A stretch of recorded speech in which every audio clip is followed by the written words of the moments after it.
Good afternoon. We'll go ahead and call to order this Commission on Seclusion and Restraint on August 16th, 2023. And we'll go ahead and do roll call now. Mr. Balco. Present. Ms. Deaton. Present. Ms. Dodson. Here. Mr. Elsesser. Here. Ms. Hicks. Here. Mr. McCafferty. Aye. Dr. Reichert. Mr. Sklar. Here. Dr. Sprunger. Here. We have a quorum. Thank you. First up, is there a motion to approve the agenda for today? So moved. Second? Second. Is there any discussion on the agenda?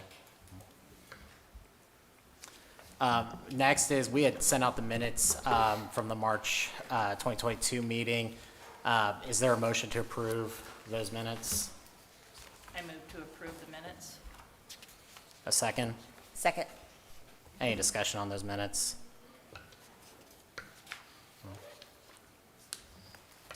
The next one that we have up on ours for a vote this afternoon is the nominated member to the commission, David Sklar, who was nominated under the requirements in our statute. And I will let David kind of give a little bit of his background and talk about that before we take our vote on him joining the commission.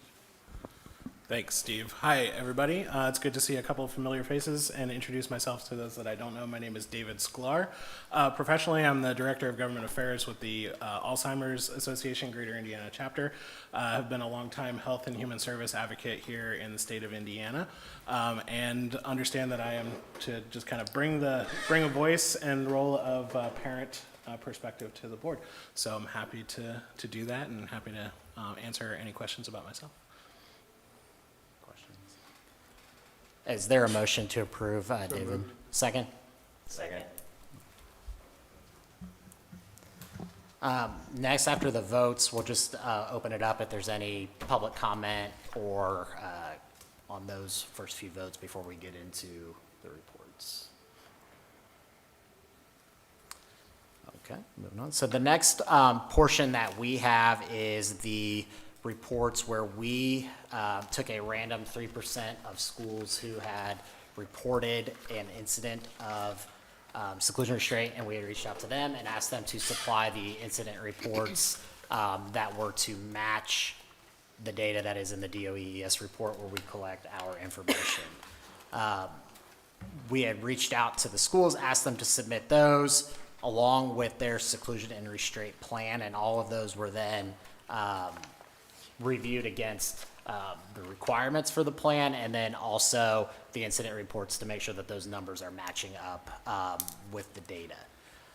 Across all 3 years, there were occasional issues that would have where a school may have supplied 15 incident, I'm just going to use a made-up number, but it supplied 15 incident reports, but only reported maybe 13 to DOE. Flip side of that was maybe they reported, the flip side. So that was kind of one of the things that we had seen, and I don't know if anybody's had a chance to really dive into these yet today with any questions or discussions, but we just wanted to make sure that this information was presented to you, and we're happy to talk about it in any more detail as we go forward as well.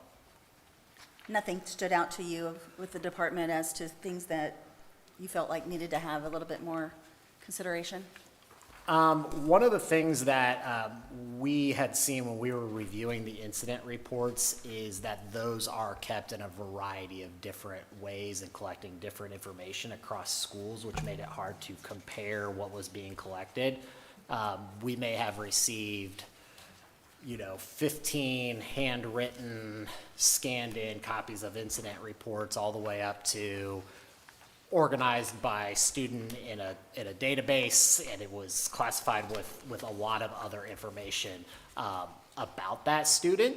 And so I think that was one of the big things that we saw with how are we collecting that information at the school level, how is that information being collected, and is it done in a way that's meaningful? Because I think sometimes we saw just bare bones coming in there. So I think that was one of the big things And then, as always, when you look at the numbers, there's occasionally a couple that will jump out on there as well.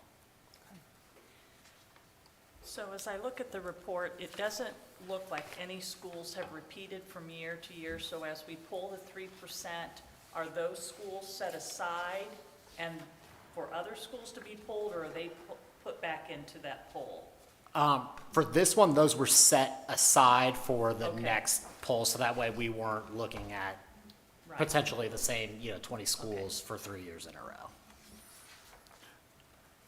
Related to Nikki's question, just scanning these quickly, you look at Clarksville Community School Corporation was the one that stands out as, in terms of numbers of seclusion.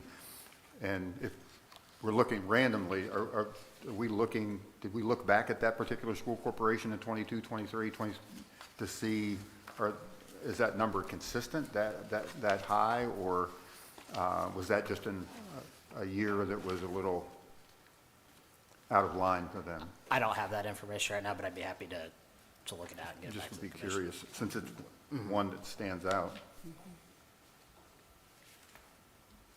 Yeah, I don't have that now, but we can certainly look into that.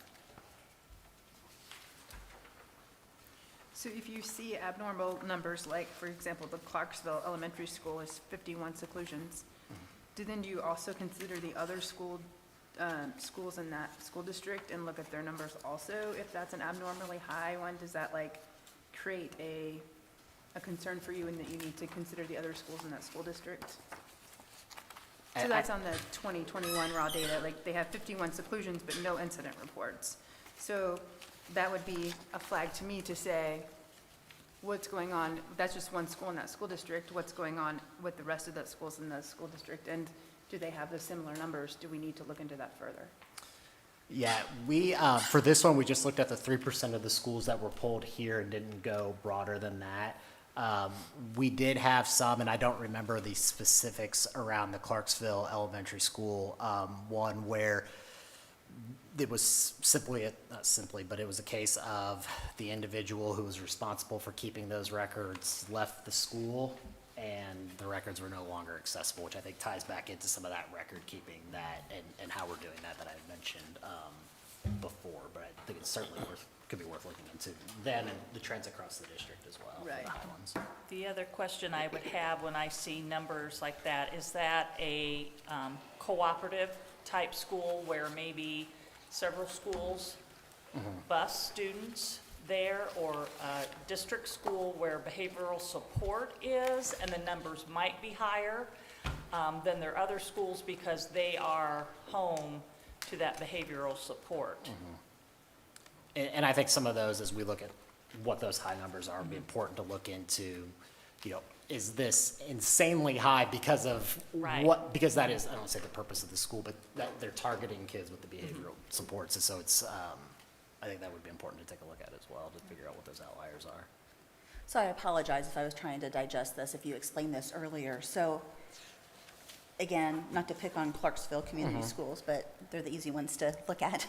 So if they had 51 seclusions and 0 incident reports, what would be the rationale for that? So I don't remember what their specific one Yeah. was, but we had heard from a couple of different schools across the 3 years that it was a product of one person kept the records, that person was no longer with the school, and nobody could find or access those records to Okay. supply them. And from that point on, we just treat it as there's no records if you Yeah. you can't get those. And so that was how we documented that, rather Okay. than looking through each, trying to explain each Yeah, case okay. from each school. Well, and another huge one that sticks out is Hamilton Southeastern, and the 2022-23, the Harrison Parkway Elementary School, 255. That's an incredible number there so again, things like that would be an asterisk to me to say, what type of school is it? Why do they have such a huge number, and how is it comparing to other schools? I would think that would have to be looked into a little bit more.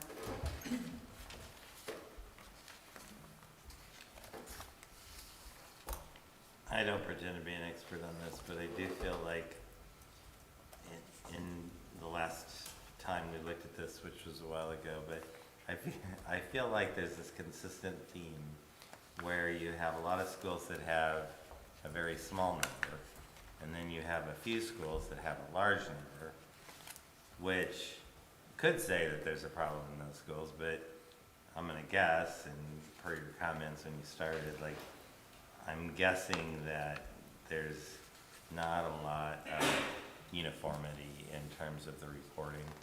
And I don't know what the best way to resolve that is, but I feel like that's been an ongoing theme.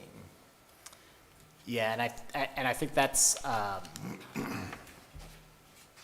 potentially could be ongoing unless we had a uniform option for how are you going to collect this information. Now, obviously, I don't know that we'd be able to mandate everybody use this type of information, but I think if we had a report that was available that captured what schools needed, then that could potentially, or a form that could capture. Steve, remind me, it's just been a while, how does the data come in? Is it not, so it doesn't come in through data exchange? This is, I believe, going to be the last or one of the last reports to come on through data exchange. It wasn't there for any of the years of this data collection. It came through the STN Application Center in the DOE ES report, so it comes in alongside of our suspension, expulsion, bullying data as well at that same collection. So going forward, it will continue to come in that same way? It'll come in through data exchange, I Yeah. believe. I'm not sure on the technical side of how that's going to work. I'm not Yeah. sure, but I think that was the plan, was to roll that over with all of the other arrest and expulsion discipline data. I think I kind of agree with Steve on the overall picture of the old data that we saw the last meeting. Awful lot of zeros. I still think that there is a miss in whatever way of getting schools to understand the need to capture this data and to report it correctly. So maybe not just have one person who might leave and no one ever knows, but it should ultimately go up like that person has a boss. So shouldn't the boss know where things, as significant as this data would be, I would hope that that person who left, or if that's the reasoning they're giving, their boss is held accountable for knowing the significant need of this data. But I do think that these numbers are not accurate still. Early in the tenure of this group, we did a lot of work around training, created videos, did all kind of things like that. And I'm wondering, is it time for us to revisit that? And I don't know whether it's coming out of this commission or whether it comes out of the Department of Ed or ICASE or whoever, but, it seems like maybe there's a need to revisit training and how the data is transferred and what actually, is a reportable kind of incident. I would concur with that, John.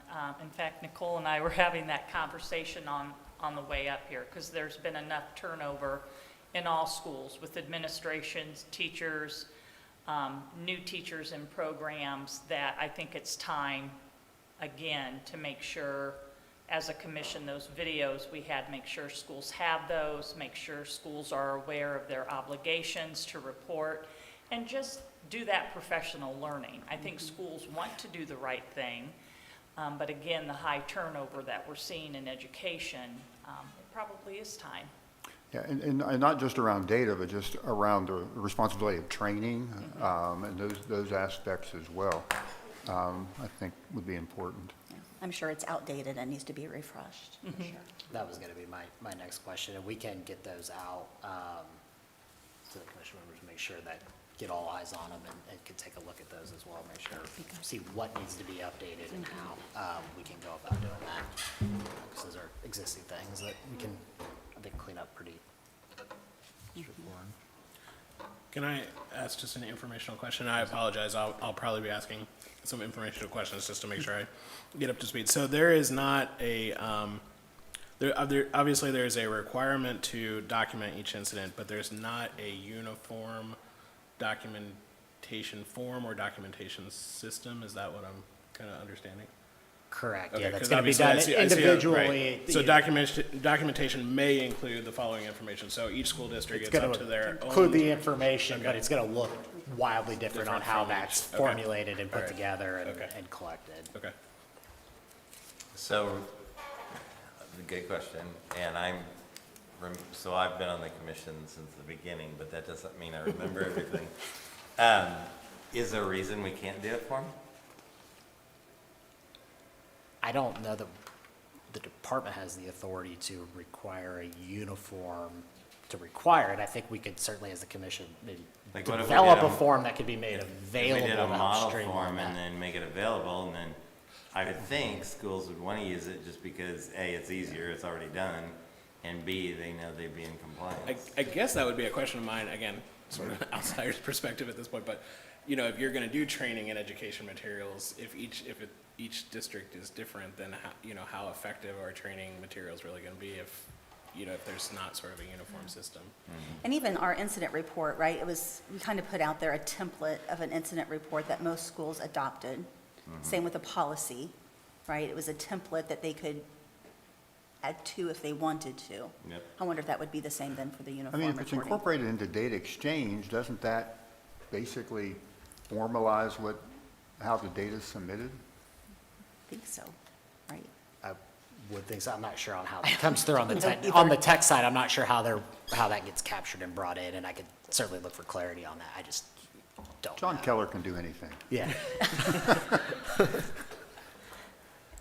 So, yeah, so, I mean, administrative code requires schools to collect all that data. There's guidance that we could provide, but there's not like that set required form. And so I think potentially being able to look at that guidance piece Does of anybody it. know if this data is incorporated into an SIS system? I mean, that's how data exchange pulls stuff, so do people do they enter it into an SIS, or? We enter it through our Family and Community Engagement Center. We have one person that oversees that, where we get reports on a regular basis. So administrators can review and see what's going on in schools. My guess is, as I look at this, it looks like schools are putting in chemical, mechanical, physical restraint.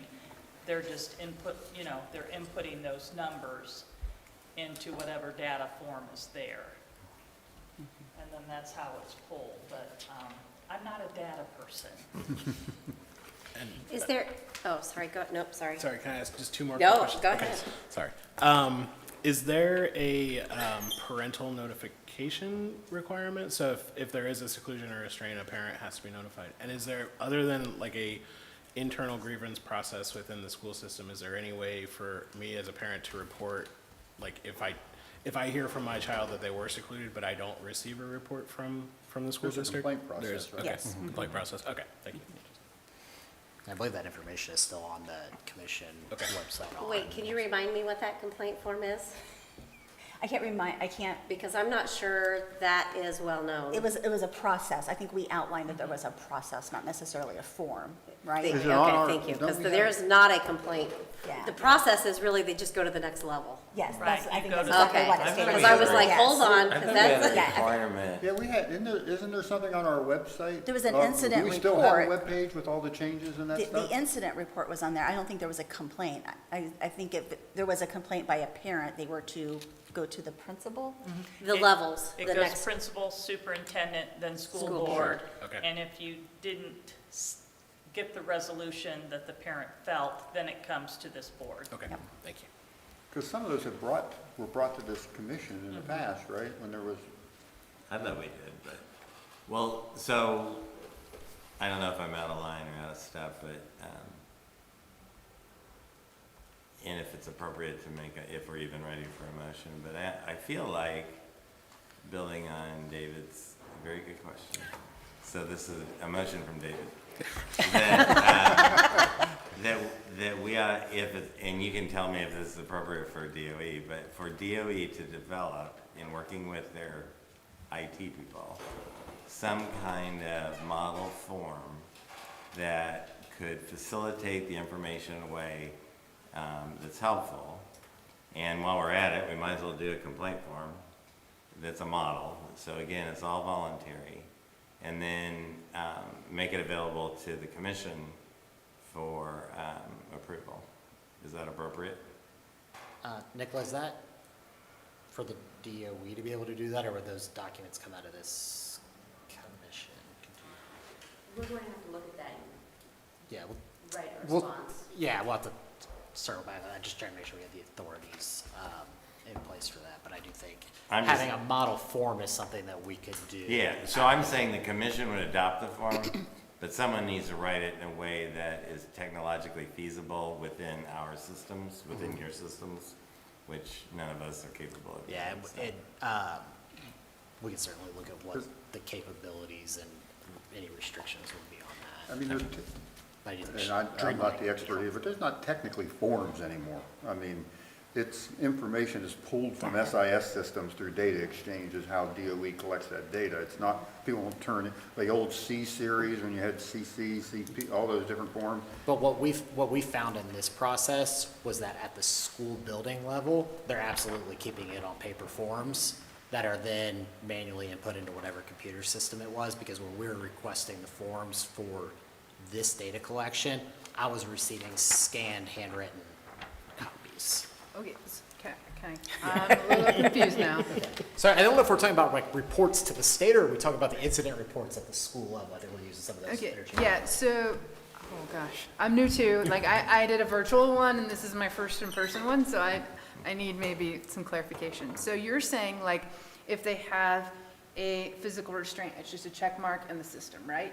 But if they have an incident report, you're getting scanned in incident reports from like a teacher maybe wrote it, gave it to a administrator, and then the administrator scanned it in and sent it to you. So what they do is they collect the incident reports at the school level. So if, a student is, subject to a seclusion, then that report is captured, student's name, the information, detail, all of those things. That's kept at the school level. We don't get those annually. And then they report then the number of seclusions and restraints that come in. And so when we did our audit for the 3%, so we said, we saw, well, just, school A had one incident of seclusion and one incident of a restraint. We know the school, we would expect to receive 2 incident reports back to match those 2 that were done. So we don't typically see the school level incident report year in and year out unless we're pulling it for this 3% audit to verify. Does that? Right, so I want to clarify what John is saying, because I don't really understand a lot of the letters you're saying, and I've been in a lot of letters today. But, so you're saying in the reporting systems, there's boxes to The check. school information system is at the school level where they input student data. Gotcha. And then the Department of Ed pulls data from But, that. so the only thing that they're not getting is the incident report, So we could maybe suggest a form for incident reports, is that what we're saying? We I have. think we have one attached to the model policy that's on the DOE website. It's like at the end of the model plan. That this commission put out. Okay, so maybe we just need to reevaluate that and re-push it out, is that? I think potentially, I think one of the things I was thinking about when we were looking at what was coming in on those the school level incident reports was that they were all so wildly different that I'm not sure that everything's being captured the same way. So that was where I was like, even before we get to the pulling it from the school level to that, because, we would have incidents where, potentially like a seclusion and restraint were submitted together on one form, reported as 2 incidents through back to DOE, which is what they are, because it was one student, one particular set of circumstances, so you see it on one form, but it's captured as 2. Other times you get 2 forms and it's 2 incidents there as well. So when we're reviewing them, it got a little bit more, I think, cumbersome for us to review, and I'm imagining that it's probably the same at the school level when you think about just the volume of handwritten reports we were getting back, that I think it becomes very difficult to track. It goes into your spreadsheet, and whatever's in that spreadsheet is whatever is there. Well, actually, I would like to say, Stephen, according to the past reports, there's probably not a lot of incident reports because they're all reporting zeros. So there shouldn't be a lot of incident reports floating around. So Dr. Springer, For some reason, I want to ask you this question. Okay. So when an incident report is established, does the school keep the same copy that they give to the parents, or is theirs a different form? No, That I ours can't is the remember. same. In Okay, that's fact, what we I, even ask for our form to come back with the parent signature. okay, Right, that's what I, so it's all the same. It's not Okay. a different form. okay. Because that might be why there's so many paper copies, right? Because you have to give a paper copy to the parent. And is there like a school system, is there like a certain person in your school system that handles this, that's assigned to handle this topic? Yes, in ours, like I said, all the principals send it to our Family and Community Engagement Center. And there's a person, a secretary assigned there then that does the reporting. Within the school district, like the Right, within the superintendent's office? district. Gotcha. Can I ask too, is there a certain type of a form, for lack of a better word, for like expulsions and suspensions? Do you know It's that? all done This is on our Through that data through port? that, so it's all, Okay. and then the actual forms where the incident is captured with details Okay. is gonna look very similar to Okay, what that's we're what I just didn't know if it was seeing handled here. in the same way. It's the record This is- keeping that Yeah. the school chooses to implement is how we're gonna see it. I think what I'm we on our found is- website. Good. I haven't been there in a little while. I haven't either. But there is a report related to the use of seclusion and restraint, and it's that like complaint form, is that I can figure it. Who have you talked to? Is it deal with a plan, with statute compliance, or data reporting? So there is a template in there for people to voice their concerns to the commission. Okay, so it is a template to the commission, because I thought it was just these, like, we were advising them that these are the steps that you need to do. The Indiana Department, under the direction of the Commission on Seclusion and Restraint, will accept incident reports related to the use of seclusion and restraint in schools. Please read the following instructions before filling out all sections of this form. Oh, good. It's a form.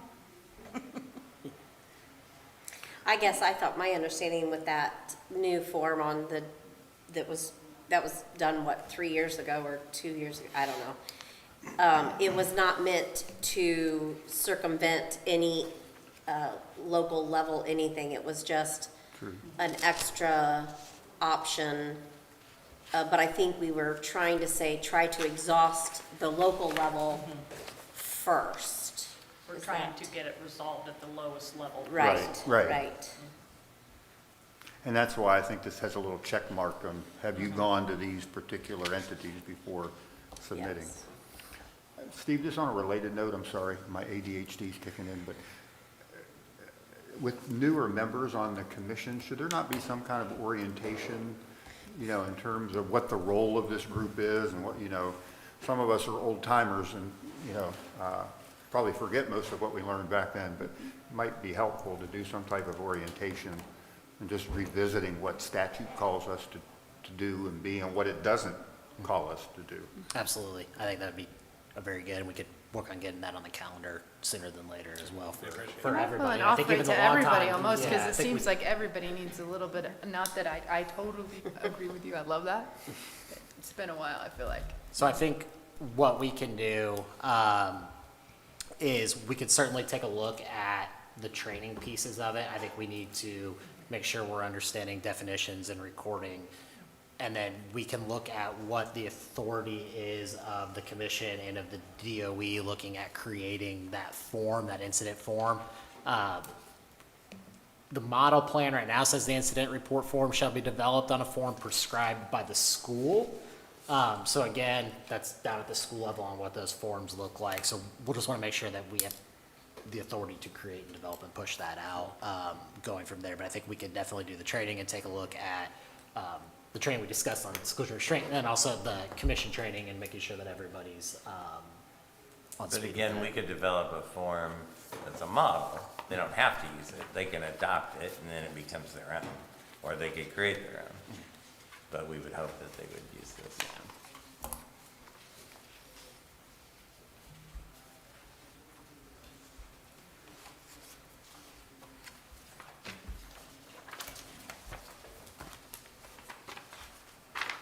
Do we have any other I discussion think on David had these? Oh, did you have question number another? two. No, I'm good, thank you. I heard, yeah. I don't want to take anyone's question away, so if we have any time or any further discussion. Well, that was what we have today, and as you review those, feel free to reach out if you have any questions or additional thoughts, and we can continue that as well. Do we have a motion to adjourn?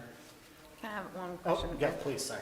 Just for, can we get this numbers like before the day of the meeting? Yes. Okay. And are we still only meeting once a year? I would like to try to meet more frequently than that, especially as we look at board meeting, but we can follow up on what that cadence will look like Right. moving forward. Okay, Statute said we had to meet a minimum of once Once a a year. year. right, Yeah. right. But it does seem like we almost gotta, I'm not saying we're starting over, but it does seem like we've hit a low point in awareness of all this, the process. And it would be nice to just revamp that.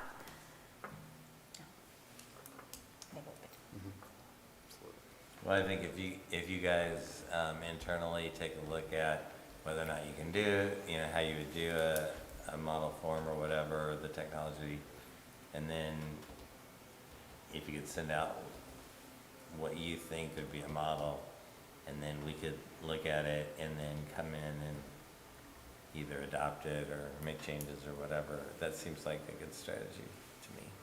Okay, yeah, we'll start with looking at the authorities and the parameters of that, and we can get on the tech side and see if there's anything, what exactly is going on there, because I'm just not the expert in that space on And I how don't- those systems interact with each other. And I don't either, and I don't wanna add to your staffing woes, but if you included the tech person in the next meeting, I can tell you right now, there are gonna be questions none of us can answer, so just a thought. Could I recommend too that maybe we meet again, like early fall? So if we look at things and there's any potential legislation that we need to clean up the statute or something like that, that we have time to do so. Yeah, we can look at some on the calendar, Okay, certainly. thank you. And can I make one informational request for whenever the new member orientation Yep. happens? And this information might not be available, but is there national data on sort of numbers for maybe like-sized school districts? Just to compare our numbers, so if and again, I don't know if this data, but across the country, if you have a school district with 5,000 students, how many, on an average basis, how many reports are taken, just so that we can compare similar sized districts here in Indiana, just to get a sense of, to Steve's point, are we underreporting, are we overreporting, et cetera, based We on- are looking at that. We are starting to dig into where Indiana falls as far as seclusion and restraints as they compare to other states. It just so happens that we have the National Conference of Legislators here this week, right? So we've talked to several legislators over the last 2 days where their legislation seems to be a little bit more in the weeds than ours. Not that I'm looking at that to go weedier, but some of the things that they're proposing, they do propose a lot of forms and have a lot of that in their statute. So we're looking at all that. I don't know if there's a place that's compiling all school corporation data, but we might be able to look through it a little I bit just with always like to USDOE. know, on whatever the issue may be, how are Yeah. we doing compared to others? Yeah, you would think with the federal legislation passing that somebody else has thought about that too, so I'll inquire. Well, I wondered a variation of that, when you look at each of the school corporations, and there's 195140, and I'm not sure how you show it, but as a ratio of total population, that would be more helpful than Yeah. just a raw number. Does the DOE website have the totals posted from last year? I think at one point, because it's public record, right, of the numbers, is that correct? Of the seclusion. Like bullying and, The bullying numbers, that seclusion restraint numbers don't get published alongside of those. It's under a separate statute. I don't know Okay. if the seclusion restraint numbers get posted okay, anywhere other than through this and what we have on the website now through these reports. okay. I don't know that they do. Because it was probably The raw number. 4 years ago or 5 years ago, we saw that was posted, we were given that I would be curious to see what they are now as a whole, The like, full, yeah. I'm pretty sure the one meeting that I did attend, we had all the numbers. Yes, well, that was like, Yes, Four? we did. was it like 4 years? I don't know. I've slept since think then. it's But I think it was public to the extent that we had it as a public meeting, but I don't know that it was posted on the Okay, website that's or what I was anything. curious, okay, I think that's. Interesting. okay. I mean, according to our website, it says that it's, the numbers are supposed to be published in the annual performance report that the public schools do. But I think that got changed in terms of what's all in that report this legislative session. I can't remember if it was completely done away with, or they just limited significantly what public schools were reporting in that annual report. I think the annual report's gone It's- now. And how is this report shared with superintendents, school systems, or is it all just internal here? It's on our website. We haven't pushed it out Okay. anywhere like that, but we 'Cause have it. I up think on it the would be DOE site. good, like, for some of our organizations, principals organizations, superintendents organizations, to be aware of this and the steps. I think that's just part of the educational process. Again, lots of new people. Absolutely. Yeah, we can look at how that's posted and what else we can potentially do. We'll make it part of the training. And how is the 3% for this report slide? Is it just a random? It's randomized, just color? yeah. Okay. And I think the random poll is helpful, but I think trend data, to me, Is, is yeah. even more important, like that one particular school with 50 whatever incidents. I want to know what they had in 22, 23, and what they, as well. And if that number's consistent, or, so it seems like the monitoring needs to have some layers to it. And I think like in the 2021, 2022, they have like, I think 3 charter schools or 3 different type of schools, which are not any other ones, which I think are interesting as it's becoming more prevalent in Indiana, that we also capture that data.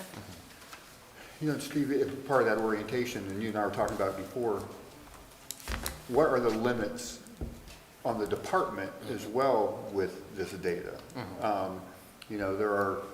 We have limits in terms of what our role is, and you all have limits in terms of what you can do. It might be helpful to get some clarity around that as well. I mean, Dr. Jenner's not going to ride down to Clarksville, whatever that school is, and say, look, because there's a great deal of subsidiarity in this system.